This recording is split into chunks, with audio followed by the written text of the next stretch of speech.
有一個問題咧喺我腦裏邊諗咗好耐，就係點解香港人唔係太識欣賞外國嘅音樂嗱，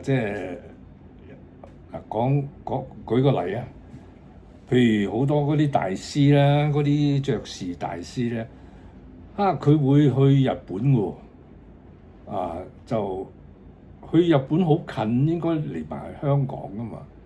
佢又唔嚟香港，因為佢試過嚟過香港咧，都冇人睇嘅，冇人中意，咁咪唔嚟咯。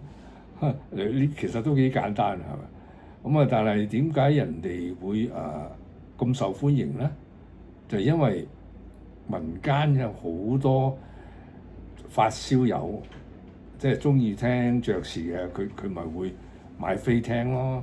咁點解佢會咁民間有咁多人聽咧？因為佢有呢一種教育啊，政府係帶頭即係開啲請啲即係打完仗第二次世界大戰打完仗嗰陣時候，請好多菲律賓人過去教佢哋。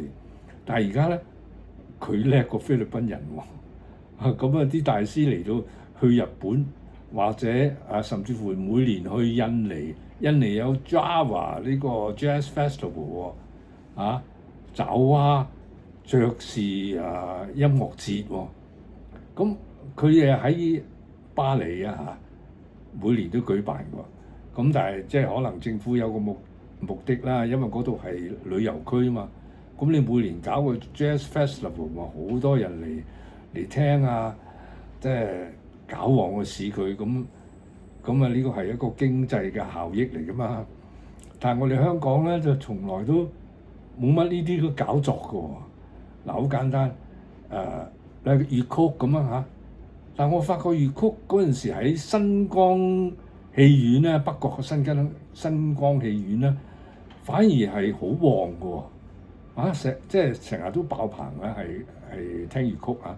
反而而家呢個我舊年返香港見到呢個戲曲中心，哇！嗰個直頭靚到不得了，嗰個戲曲中心，但好似冇乜喺嗰度開即係演唱會喎。